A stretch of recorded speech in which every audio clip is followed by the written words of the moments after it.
입지 체크를 못하면 투자 금액을 분산하려고 하는 실수를 너무 많이 해요. 입지를 이해하는 사람은 분산하지 않아요. 그런 조언을 다 해줬거든요. 이 지역, 이 지역, 이 지역 아파트들 관심 있게 좀 보셔라. 그 말을 하고 나 2달 지났는데 1억이 올라버렸어요. 맹모님, 네. 저희 쇼츠 중에서 1주택자가 가장 많이 하는 실수 영상이 200만 회 넘게 나온 거 아세요? 와, 대박이네요.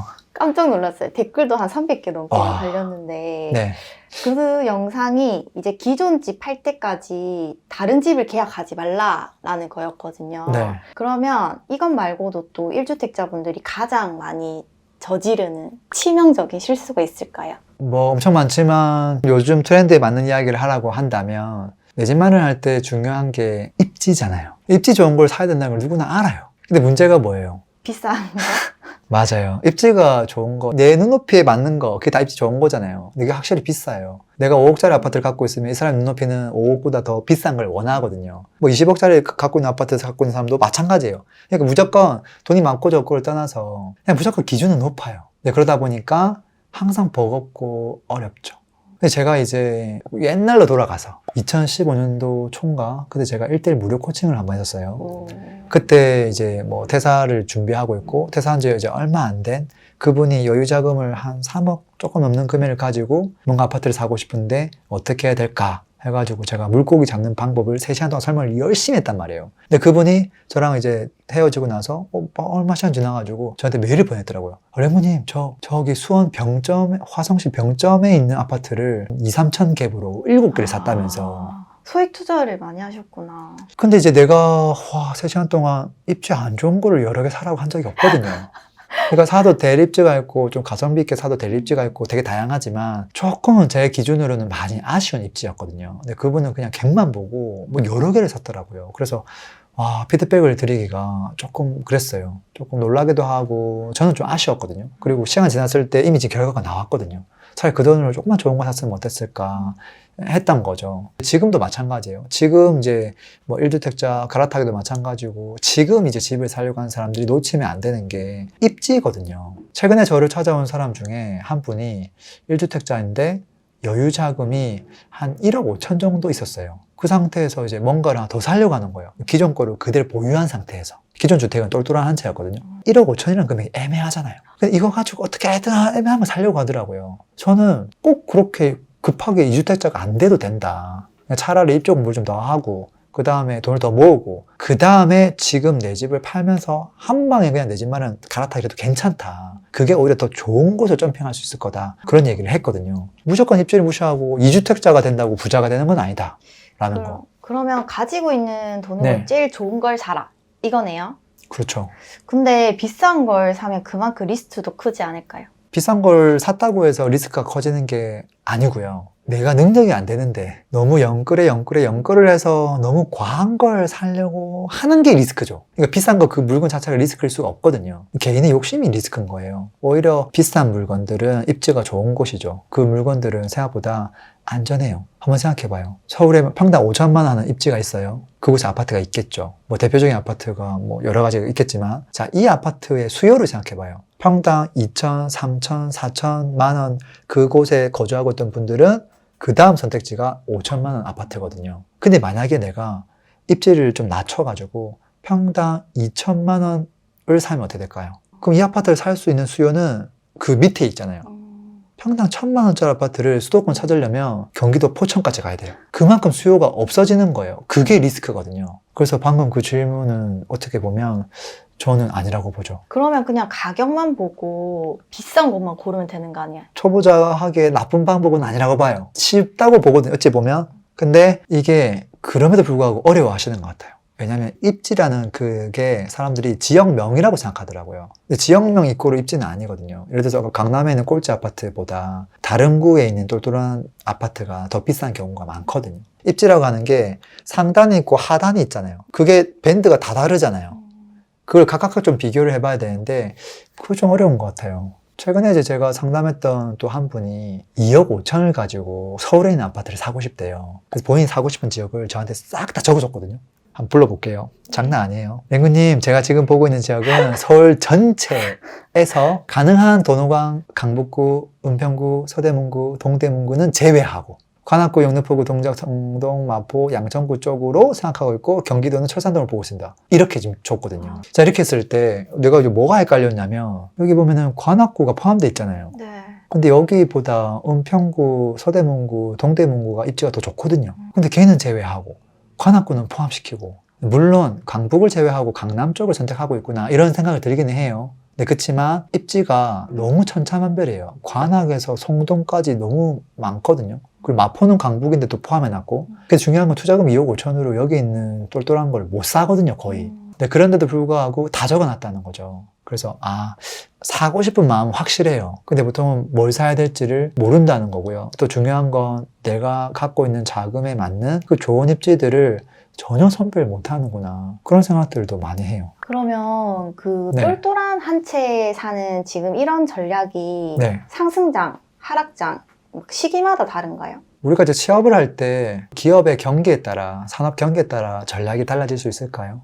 경기가 어려울 때는 나 중소기업 취업해야지. 경기가 좋을 때는 나 대기업 가야지. 뭐 그런 게 가능할까요? 말이 안 맞잖아요. 그냥 무조건 좋은 곳 들어가야 되는 거죠. 그리고 부동산도 마찬가지예요. 기본적으로 시기와 상관없이 입지가 좋은 걸 사는 건 맞는 거예요. 다만 이제 너무 고평가되었다고 생각됐을 때는 그때는 상급지든 하급지든 사실 그냥 주의가 필요한 거죠. 그리고 내가 여건이 된다고 하면 너무 무리하지 않는 선에서는 그래도 입지를 높여가지고 선택하는 게 맞다. 그리고 초보자일수록 타이밍을 내가 너무 모를수록 오히려 입지를 좋은 걸 사는 게 저는 조금 더 안전하다. 시기와는 조금 무방하다 이렇게 생각을 하죠. 그러면 조금 네. 더 쉽게 다른 예시도 들어주세요. 한 개인의 이제 빙의하면 되죠. 어떤 분이 저를 또 찾아왔어요. 요즘 찾아오는 사람이 너무 많아가지고.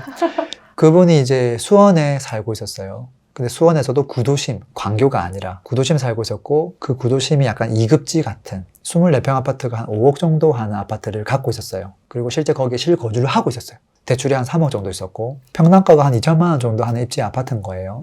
그리고 이분이 보니까 경기도 쪽 외곽에 또 분양권 하나 들고 있더라고요. 그것도 매가가 한 5억 정도 합니다. 근데 아직 입주를 안 했기 때문에 이제 자기 돈은 한 5천만 원 계약금만 들어가 있는 거예요.